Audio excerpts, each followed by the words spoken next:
Assalamualaikum warahmatullahi wabarakatuh. Apa kabarnya semua? Semoga kalian baik-baik saja. Kali ini saya akan membahas alur novel Donghua Swallowed Star. Tanpa basa-basi, yuk langsung disedot.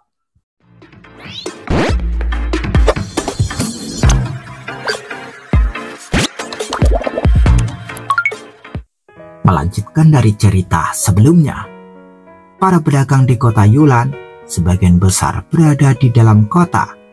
Setelah Luo Feng meninggalkan gua, dia mendatangi pedagang di dekatnya. Ruang dalam pedagang itu sangat luas dengan ruang-ruang independen. Masing-masing ruang independen disimpan dalam reruntuhan kehidupan tingkat rendah untuk dipamerkan. Tamu yang terhormat, pelayan itu berinisiatif untuk menemuinya. Aku akan melihatnya dulu, kata Luo Feng. Dia tidak terburu-buru untuk membelinya. Dia berencana untuk berkeliling kota sebelum mengambil tindakan. Pelayan itu tersenyum dan berkata, "Tamu yang terhormat, keluarga kami mengkhususkan diri dalam puing-puing kehidupan hunyuan tingkat rendah.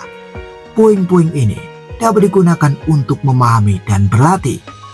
Ada juga beberapa puing besar yang dapat digunakan untuk memurnikan senjata, memurnikan obat-obatan, memurnikan tubuh, dan bahkan menggunakannya untuk memurnikan garis keturunan hunyuan yang lengkap." Ada banyak sekali puing-puing. Luo Feng melihat ke ruang independen yang padat, dengan lebih dari 10 pelayan menunggu di mana-mana, dan informasi juga sedang berjalan. Kami memiliki total 11.341 jenis puing yang semuanya adalah kehidupan hunyuan tingkat rendah. Pelayan di samping melanjutkan, keluarga kami telah mengumpulkan setidaknya 70% ras hunyuan tingkat rendah di alam suci 9 sungai. Mata Luo Feng di antara kedua alis Luo Feng telah terbuka dan dia dengan hati-hati mengamati reruntuhan itu. Kehidupan hunyuan alami binatang pemakan awan hitam dan kekuatan kaisar dewa di tahap awal relatif lemah, pikir Luo Feng sambil memperhatikan. Berikut 12 bagian dari binatang pemakan awan hitam yang dijual. Di antaranya seperti sisik, tulang, sebotol darah, dan lain-lain. Cocok untuk meditasi dan latihan. Setiap sajian harganya hanya berkisar antara 100 kristal hunyuan hingga 500 kristal hunyuan. Seperti cakar besar yang lengkap, urat besar yang menembus seluruh tubuh, dan pembuluh darah lengkap. Ketiga bahan ini semuanya dihargai 20.000 kristal hunyuan. Hal yang paling berharga adalah inti kehidupannya yang lengkap, yang membutuhkan 100.000 kristal hunyuan. Inti kehidupan ini ternyata masih utuh dengan kehidupan hunyuan. Luo Feng sedikit terkejut. Tapi kehidupannya lahir dari hunyuan ini telah dibongkar dan dijual. Luo Feng menghela nafas diam-diam, dan itu adalah darah murni, obat murni, senjata murni untuk tujuan yang berbeda. Namun itu adalah hal yang wajar. Luo Feng terus berkeliling, tak peduli ke keluarga mana dia pergi. Karena Luo Feng memiliki aura kehidupan tahap awal kaisar dewa, para pelayan pedagang ini sangat antusias. Senjata harta karun rahasia. Luo Feng juga melihat harga berbagai harta karun rahasia. Seperti harta karun rahasia tahap awal kaisar dewa, harta karun ini biasanya digunakan pada level tertinggi raja dewa. Serangan acak Luo Feng jauh lebih kuat daripada harta karun rahasia tersebut. Harga harta karun rahasia ini umumnya mulai dari 2000 kristal hunyuan, tahap tengah kaisar dewa, tahap akhir kaisar dewa, dan tahap kesempurnaan kaisar dewa. Harga senjata dan harga rahasia dari berbagai tingkatan secara alami akan terus melonjak. Jadi aku sangat kaya. Luo Feng diam-diam terkejut ketika dia melihat harga harta karun rahasia alam dan menyadari bahwa harta karun rahasia alam telapak tangan itu sangat mahal. Tentu saja harta karun rahasia ini digunakan untuk melindungi sektenya. Seorang pelayan berkata, Tidak peduli kota mana yang ada di alam suci 9 sungai, selalu ada pembunuhan, perampokan, dan pencurian. Harta karun rahasia seperti ruang angkasa ini, labirin dunia ilusi, dapat diintegrasikan ke dalam tubuh. Harta karun itu tersembunyi di dalamnya, dan hampir tidak ada kaisar dewa di alam suci 9 sungai yang dapat mencurinya. Labirin dunia ilusi. Wu Feng menatap harta karun rahasia itu. Berapa harganya? Ini tidak mahal, hanya 100.000 kristal hunyuan, harga yang sama untuk seluruh alam suci 9 sungai. Pelayan itu tersenyum. Mendengar itu, Lu Feng berbalik dan pergi. Lu Feng baru saja datang ke alam suci 9 sungai, dan 100.000 kristal hunyuan yang dimilikinya dipinjamkan kepadanya dari Kaisar Qing. Bagaimana dia bisa membelinya? Banyak harta karun yang membantu dalam latihan. Lu Feng memandangi harta karun langka itu. Harta karun rahasia ini disebut prajurit dewa tanpa bendera yang dapat membakar pola rahasia apapun. Selama pola rahasia dibakar dengan akurat, Anda dapat segera meniru harta karun rahasia apapun. Dengannya, Anda dapat mencoba membakar satu demi satu. Harta karun rahasia dapat diganti dan diubah kapan saja. Pelayan itu berkata dengan antusias. Di satu sisi, ini cocok untuk bertarung. Dan di sisi lain, ini juga cocok untuk memverifikasi wawasan praktik. Wu Feng tersentuh saat mendengarnya. Berapa harganya? Tanya Lu Feng. Nilainya 50 juta kristal hunyuan. Pelayan itu menyeringai dan melaporkan angka yang membuat hati Lu Feng bergetar. Harganya lebih mahal daripada banyak harta karun rahasia alam. Lu Feng tidak dapat menahan diri untuk tidak berkata. Banyak harta karun rahasia tingkat sempurna Kaisar Dewa hanya seharga jutaan kristal hunyuan. Dengan harga ini, Anda dapat membeli satu set lengkap harta karun rahasia tingkat sempurna Kaisar Dewa.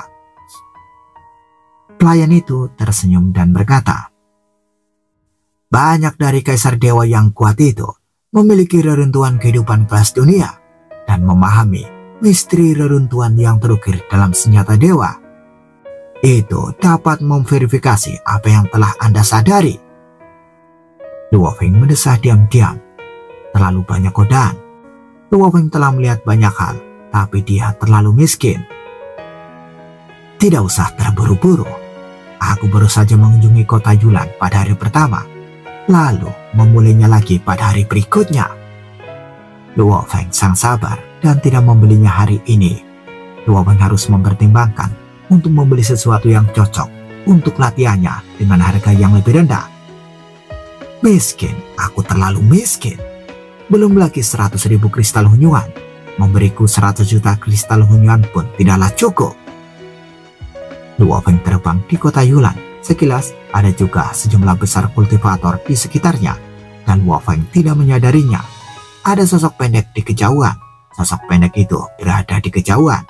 Melihat Lu Feng, dia tidak bisa menahan senyum.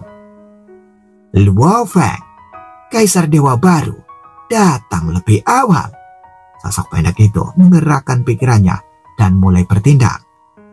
Lu Feng terbang di atas pusat kota, dan ada ratusan veteran di area pusat kota. Mereka juga menjaga sistem pertahanan kota Yulan dan berbagai sistem pertahanan beroperasi yang membuat Lu Feng merasa tertekan. Bes, sepertinya embusan angin bertiup di sekitar Lu Feng. Apa yang terjadi? Lu Feng tercengang. Kelihatannya seperti embusan angin, tetapi Lu Feng merasa ada sesuatu yang salah. Sepertinya ada yang menyerangku, dan sepertinya tidak ada seorang pun. Lu Feng sendiri tidak yakin, sedikit mengernyit dan melihat keempat sisi, menjadi lebih waspada dan hati-hati. Sosok pendek di kejauhan itu cukup terkejut. Mengapa pendatang baru ini tidak seperti orang yang tercerahkan secara tradisional? Dia memiliki sedikit kehidupan tingkat rendah dan telah mengolah tubuhnya menjadi tubuh dunia. Dan ada sesuatu yang tersembunyi di dalam tubuhnya. Dunia, apakah harta karun itu tersembunyi di dunia itu? Meskipun praktik garis darah Hunyuan mungkin memiliki kekuatan tempur yang lebih kuat, dengan tubuh fisiknya juga sangat kuat, namun pengendalian dirinya tidaklah sesempurna itu. Tubuh Luo Feng memberinya perasaan dunia yang lengkap dan luas. Meskipun dia menyapu seluruh tubuh Luo Feng, dia tidak dapat secara paksa menembus dunianya. Kupikir aku tidak punya pilihan selain bersembunyi di dunianya. Sosok pendek itu tersenyum dingin, membuka mulutnya, dan seekor cacing berwarna darah terbang keluar dari mulutnya. Bayi yang baik, pergilah ke dunianya dan ambil semua harta karunnya. Sosok pendek itu mengendalikan serangga berwarna darah itu dengan pikirannya dan mengambil tindakan lagi. Cacing berwarna darah itu lenyap seketika, mengabaikan rintangan fisik Luo Feng dan menembus ke dalam dunia internal Luo Feng. Di kejauhan, Luo Feng yang waspada dan siaga segera menyadarinya. Dia memilih 5 dari 9 bentuk kehidupan asal biologis dari garis keturunan Hunyuan di kampung halamannya. Dia memilih 5 dari 9 bentuk kehidupan asal biologis garis keturunan Hunyuan di kampung halamannya. Itu juga 5 klon yang dia bawa ke alam suci 9 sungai untuk menghadapi berbagai situasi berbahaya. Apa yang tampak di luar dalam keadaan normal adalah klon dunia dari 5 klonnya. Klon ini memiliki kulit tebal dan daging yang kuat, kekuatan tak terbatas, dan vitalitas yang kuat, dan dapat menghadapi banyak situasi buruk. Klon ini memiliki dunia batin. Klon ini paling mirip dengan bentuk kehidupan dunia asli. Semakin banyak energi, semakin kuat kekuatannya. Oleh karena itu, klon dunia memiliki cadangan energi 100 kali lipat dari tubuh dewa yang sempurna, dan 4 klon lainnya tidak terlalu tinggi. Wus! Fluktuasi tak kasat mata itu langsung menembus ke dalam dunia di dalam tubuhnya, dan dunia di dalam tubuhnya secara alami menyadarinya. Semakin kuat klon dunia, semakin stabil dunia di dalam tubuhnya. Ini cukup stabil, tapi sayangnya bayiku paling jago makan ruang. Serangga berwarna darah itu langsung meledak menjadi gelombang, menyapu seluruh dunia tubuh dan mencoba mengambil semua harta karun di dunia tubuh. Di dalam tubuh itu ada 4 klon lainnya yang duduk bersila. Keempat klon ini semuanya tampak seperti Luo Feng, tetapi jubah mereka berwarna berbeda. Klon langit dan bumi itu mendengus dingin, dan dalam sekejap klon langit dan bumi itu benar-benar bubar dan menyatu dengan seluruh dunia tubuh. Dikombinasikan dengan langit dan bumi, dinding membran dunia bagaikan daging klon langit dan bumi. Misteri klon langit dan bumi menyatu sempurna dengan dunia langit dan bumi, dan kekuatannya melonjak tajam.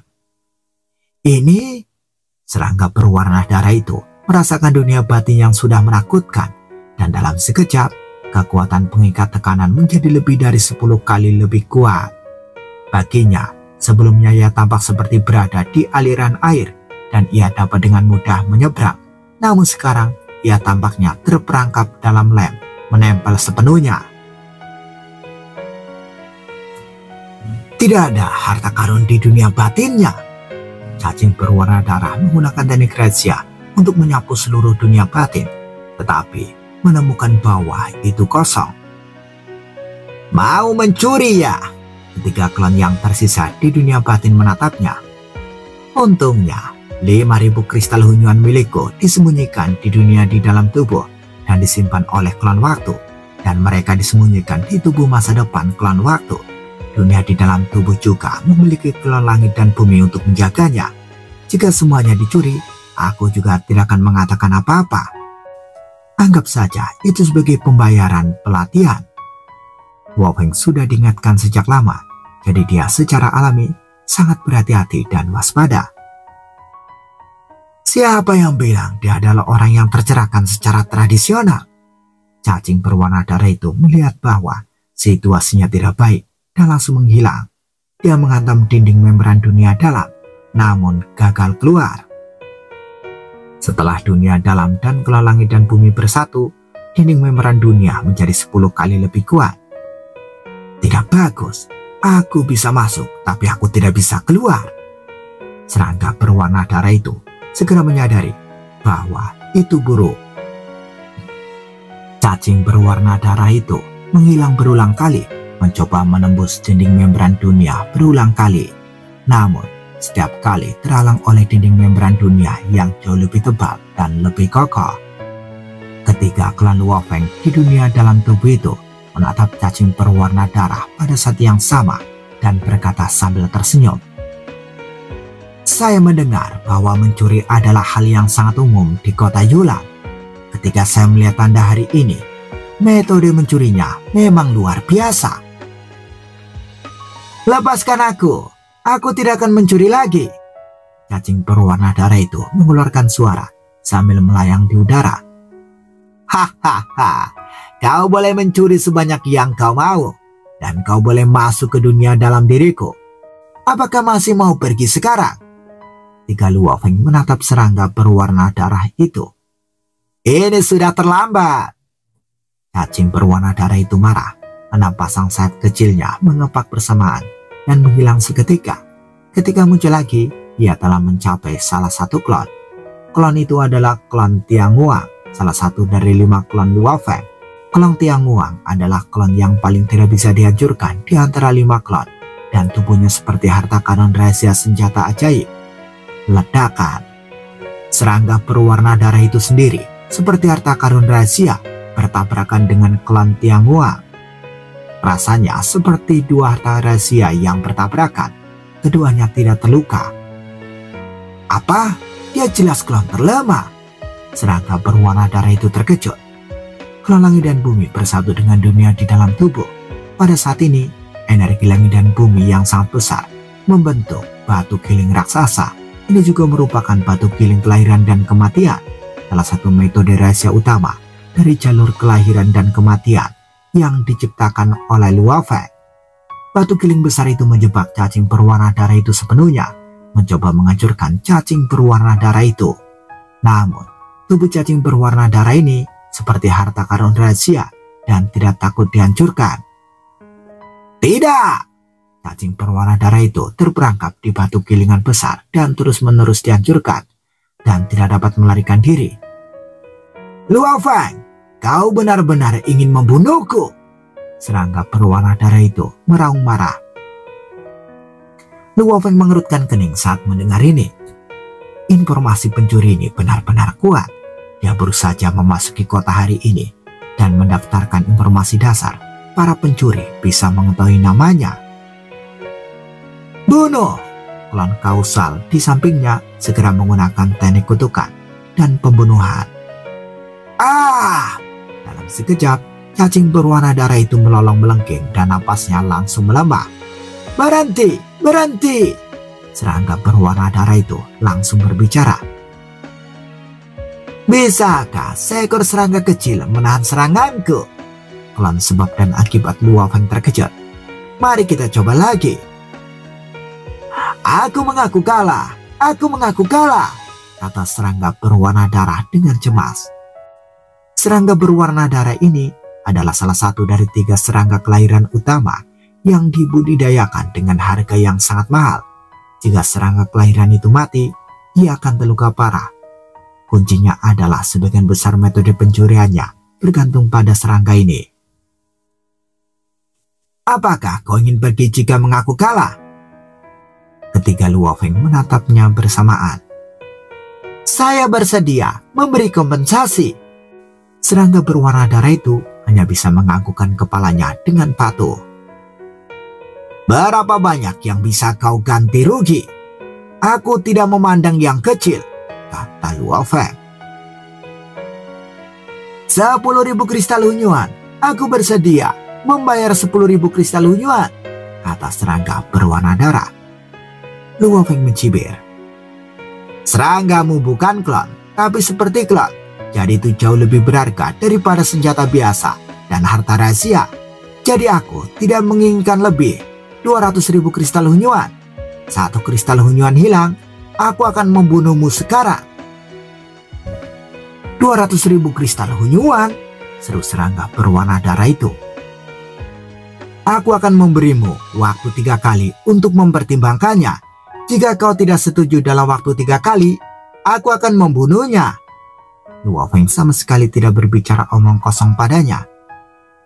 3, 2. Luo Feng menghitung sambil menatap cacing berwarna darah itu. Baiklah, baiklah. Serangga berwarna darah itu tidak mau menerimanya dan akhirnya setuju. Siapkan waktu untukku, aku akan segera mengirim kristal hunyuan ke sini, kata serangga berwarna darah itu. Kau seharusnya tahu di mana guaku. Kau akan mengirim kristal hunyuan ke guaku nanti. Berikan aku kristal hunyuan dan aku akan memberimu cacing berwarna darah ini, kata Luo Feng. Baiklah, serangga berwarna darah itu tidak bisa menanggapi dengan sedih. Luo Feng mengangguk. Luo Feng berhenti berjalan dan segera berubah menjadi aliran cahaya dan terbang langsung ke guanya dengan kecepatan tinggi. Ini adalah bisnis 200.000 kristal hunyuan, jadi Luo Feng tentu saja cukup memperhatikannya. Mengganti rugi 200.000 kristal hunyuan. Sosok pendek di kejauhan menggertakkan giginya, tetapi tidak ada cara lain. Jelas ada masalah dengan informasi internal organisasi.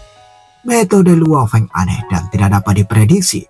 Lagi pula terlalu sulit untuk bekerja sama dengan banyak klon. Dia juga pergi diam-diam dan pergi mempersiapkan kristal hunyuan. Di gua Luo Feng. Apa? Kamu dicuri dan menyebak serangga khusus itu? Kata Kaisar King sambil menatap Luo Feng. Dia sangat terkejut. Serangga itu cukup kuat dan menyelinap ke dunia tubuhku secara diam-diam, tapi ia bisa masuk dan tidak bisa keluar, jawab Luo Feng sambil tersenyum. Dia tahu namamu begitu kau datang ke kota Yulan. Itu berarti kekuatan di belakangnya pasti ada hubungannya dengan para tetua di balai tetua, Kaisar King berkata sambil berpikir. Tentu saja dia akan menyerangmu sebagai pendatang baru. Tetua tidak akan seperti ini. Paling-paling itu adalah perintah yang dikeluarkan oleh anggota tingkat menengah mereka. Saudara Luohe, jika kau mengambil 200.000 kristal hunyuan ini, mereka akan mengincarmu, kata Kaisar King. Apakah kau pikir aku tidak bisa menahannya? Luo Feng menatap Kaisar King. Pasukan yang dicuri tidak perlu takut, Kaisar King berkata sambil tersenyum. Kita telah keluar dari dunia asal dan memiliki klon. Selain kehidupan hunyuan tingkat tinggi, apa yang kamu takutkan? Kamu hanya perlu bersiap secara mental. Luo Feng mengaku. Jika kamu bersembunyi di luar, bahkan jika kamu berhati-hati untuk bersembunyi, aku akan mengambil inisiatif untuk menimbulkan masalah. Masalah ini tidak layak disebutkan. Luo Feng tidak peduli, karena pihak lain menyerangnya, dia harus membayar harganya. Setelah beberapa saat, para tamu datang di pintu masuk gua. Ini dia. Luo Feng, Kaisar King dan yang lainnya keluar bersama. Sosok berjubah hitam berdiri di sana, dan bagian dalam sosok berjubah hitam itu dipenuhi kabut. Kabut itu terpelintir dan dia juga mengamati Luo Feng dan Kaisar King. Apakah kamu Luo Feng? Kabut jubah hitam itu berputar. Apakah kamu yakin menginginkan 200.000 kristal hunyuan? Kamu dapat memilih untuk tidak memberikannya, kata Luo Feng sambil menatapnya. Kaisar King juga memandang kabut jubah hitam dengan tenang dari samping. Bagus sekali. Kabut jubah hitam itu mengaku dan tiba-tiba sebuah tas kain terbang keluar dari kabut. Silakan kau periksa. Ada 200.000 kristal hunyuan di dalamnya. Luo Feng mengulurkan tangannya untuk mengambilnya. Kesadarannya menembus dan menyelidiki, lalu mengangguk dan mengonfirmasi. Benar sekali. Kemudian Luo Feng memikirkannya dan mengusir cacing berwarna darah yang terpenjara di dunia dalam tubuhnya. Begitu cacing berwarna darah itu keluar, ia langsung menghilang. Jubah hitam dan kabut berbalik dan pergi. Sosok pendek dan sosok kabut berjubah hitam itu kembali ke dalam makhluk bulat besar itu. Saya diperintahkan untuk menyerang Luo Feng. Kali ini saya gagal. Saya tidak bisa mengganti rugi 200.000 kristal hunyuan. Sosok kabut berjubah hitam itu menatap bawahnya dan berkata dengan dingin. Mengamati mangsa adalah kemampuan yang paling dasar. Jika kamu gagal, itu karena kamu tidak cukup mampu. Sosok yang pendek itu cukup frustasi. Ingat, jangan percaya sepenuhnya pada informasi, kata kabut berjubah hitam. Dia mengambil begitu banyak kristal hunyuan dariku. Jadi apakah kita melepaskannya begitu saja? Sosok pendek itu tampak tidak rela. Kaisar King milik dunia asal dan Luo Feng juga seharusnya milik dunia asal. Jangan bertindak mudah pada kaisar dewa yang keluar dari dunia asal. Tidak ada gunanya bertindak terburu-buru, kata kabut jubah hitam. Sosok yang pendek itu cukup tidak bahagia. Kamu harus menunggu kesempatan yang tepat untuk mengambil tindakan. Dan biarkan Luo Feng benar-benar merasa sedih dan menyesalinya. Kabut berjubah hitam menatap sosok pendek itu. Membunuh klon orang kuat dari dunia asal tidak akan menyakiti mereka. Kita harus merebut harta karun mereka yang sebenarnya. Kamu bisa menyelidiki Luo Feng lebih lama. Dan begitu kamu tahu bahwa dia memiliki harta karun yang besar, segera beritahu aku. Setelah aksinya berhasil, aku akan memberimu 10%. Kabut berjubah hitam itu memerintahkan. Sosok pendek itu mengangguk. Scene berganti di Gua Luo Feng. Saya baru saja tiba di alam suci 9 sungai dan kekurangan kristal hunyuan. Luo Feng cukup senang setelah menerima 200.000 kristal hunyuan ini. Dengan yang dipinjamkan oleh Kaisar King kepadanya, totalnya menjadi 300.000 kristal hunyuan. Luo Feng segera memulai pembelian besar yang membawa tidak lebih dari 5.000 kristal hunyuan setiap kali ia keluar. Butuh waktu 3 hari untuk mengamati dengan seksama. Ia membeli puluhan kali, menghabiskan lebih dari 190.000 kristal hunyuan untuk menyelesaikan jumlah yang dibutuhkan. Semuanya dibeli. Mulailah retret dan berlatih. Luo Feng melihat banyak sumber daya yang menumpuk di depannya. Puing-puing kehidupan hunyuan yang paling umum, baik sebotol darah, bulu, atau tulang. Dia membeli lebih dari 300 eksemplar puing-puing tersebut. Harga rata-rata sekitar 300 kristal hunyuan per porsi. Ubah sumber daya ini menjadi kekuatan. Luo Feng mulai tenang dan berlatih. Bersambung, bagaimana kelanjutan kisahnya? Tunggu jawabannya di episode selanjutnya. Dadah, semoga paham.